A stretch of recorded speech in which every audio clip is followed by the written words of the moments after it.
turma, tudo bem? O projeto Integrador 2, nós iremos abordar o tema sobre PAIR. Então, o que vem a ser PAIR? PAIR é a perda auditiva induzida por ruído. É uma perda provocada pela exposição por tempo prolongado ao ruído. Então, quando se estuda as perdas auditivas de origem ocupacional, deve-se levar em conta que há outros agentes causais e não somente ela podem gerar perdas auditivas. Independentemente dessa exposição do ruído, ao interagir com ele, pode potencializar os seus efeitos sobre a nossa audição, mas nós temos outras formas, outros agentes que podem contribuir para a perda auditiva, como a exposição a produtos químicos, a fortes vibrações, o uso de alguns medicamentos. Então, nós temos outras formas além do ruído para que faça com que o funcionário possa ter algum prejuízo na sua saúde. Mas falando de PAIR, falando de ruído, o ruído ele é um sinal acústico aperiódico originado da superposição de vários movimentos de vibração com diferentes frequências, que não apresentam relação entre si. Então, ele é constituído por grandes números de vibrações acústicas com relação de amplitude e frequência distribuídas ao acaso. É um fenômeno físico. Quando o ruído ele é intenso e a exposição a ele é contínua, em média de 85 decibéis a 8 horas ao dia, pode ocorrer alterações estruturais da nossa orelha interna, lá na nossa cóclea, no nosso órgão de corte, tá? Que determina a ocorrência da perda auditiva causada por ruído, a PAIR. Então, a PAIR é o agravo mais frequente na saúde dos trabalhadores, estando presente em diversos ramos das atividades, principalmente siderúrgicas, metalúrgicas, gráficas, entre outros. Temos aqui alguns sintomas auditivos, como dificuldade na compreensão de fala, zumbido, intolerância aos sons intensos, dor de cabeça, tontura, irritabilidade e até mesmo problemas digestivos. Nessa tabela, nós temos o limite de tolerância para ruídos contínuos, tá? Ou intermitentes, aqueles que não param. Então, quanto maior a nossa intensidade, quanto maior a intensidade do ruído, menor é a nossa exposição a ele. Por exemplo, se nós temos um ambiente com ruído de 115 decibéis, o máximo de tempo que nós podemos ficar exposto, que o trabalhador pode ficar exposto a esse ruído, é de 7 minutos. E aí ele precisa ter o seu descanso, a sua pausa. Então, o que é a perda auditiva induzida por ruído? Ela é provocada pela exposição do ruído por tempo prolongado. Normalmente é um tipo de perda neurosensorial ou sensório-neural, geralmente bilateral, irreversível e progressiva, tá? Então, é esse o tipo de perda que nós temos. Se ela é neurosensorial, normalmente ela é irreversível porque acontece o quê? A lesão do órgão de corte da orelha interna. Então, por isso que normalmente ele é uma perda irreversível.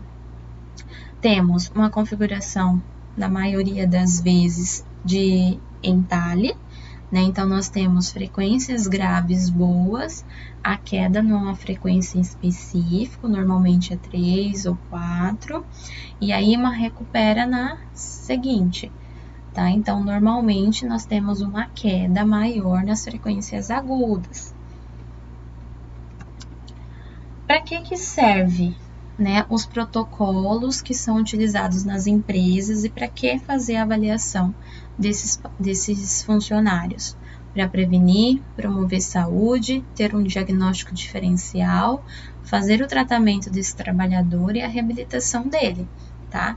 Então, sempre atentar à saúde do trabalhador, independente de qual é o vínculo que ele tenha com a empresa. Bom, como é feita essa avaliação? A gente utiliza de audiômetro, cabine acústica, normalmente se orienta ao funcionário a fazer um repouso de 14 horas, tá? Quem faz esse exame pode ser tanto médico otorrinolaringologista ou fonoaudiólogo.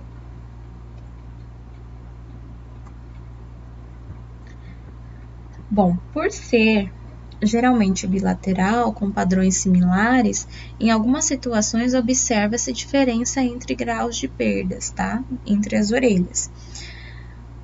A sua progressão cessa com o fim da exposição ao ruído intenso.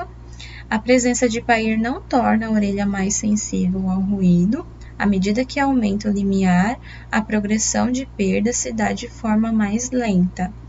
A perda tem um início e predomina nas frequências de 3, 4 e 6 Hz, progredindo posteriormente para 8, 2, 500 e 250. Então, primeiro as frequências agudas que tem a queda primeiro, tá?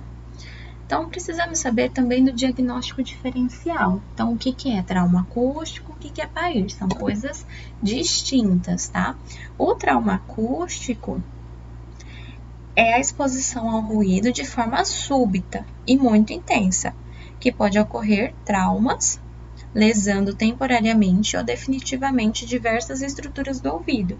Às vezes, o trabalhador acontece de ter uma explosão, por exemplo.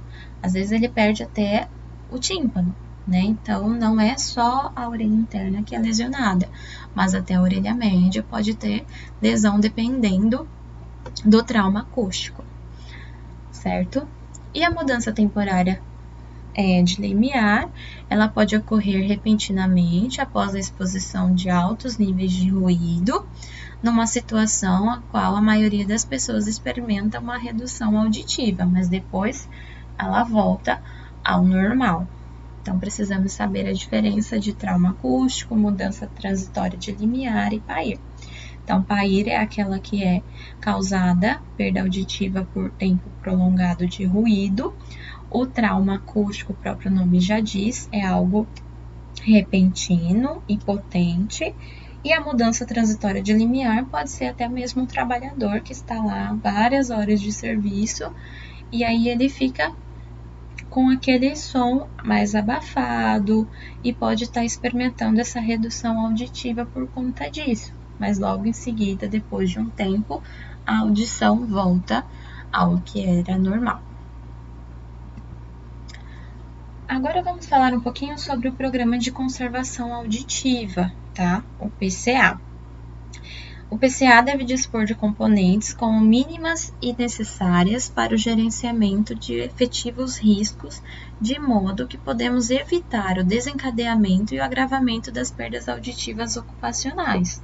Então, ele corresponde a um conjunto de ações, atividades que visam prevenir ou estabilizar as perdas auditivas ocupacionais, por meio de um processo de melhoria contínua que requer conhecimento multidisciplinar. Então, não é só o fonoaudiólogo que trabalha no PCA.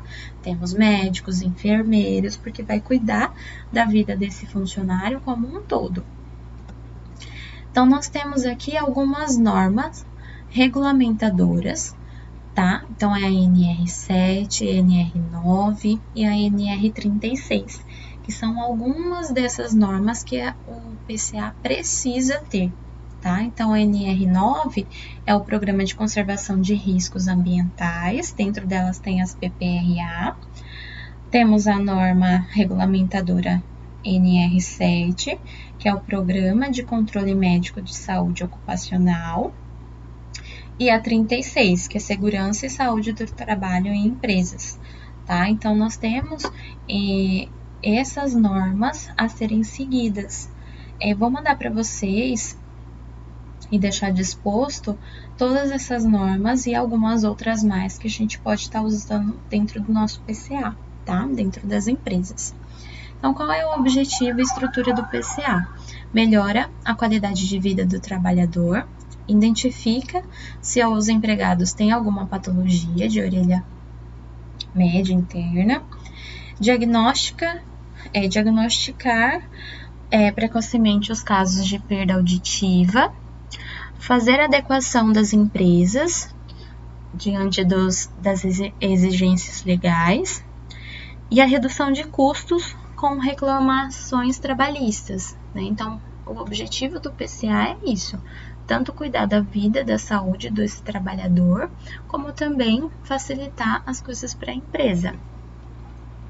Temos aqui um fluxograma, tá, do PCA com seus objetivos, os possíveis problemas, causas e as consequências. Também vai ficar disposta essa aula para vocês estarem olhando com mais calma, tá?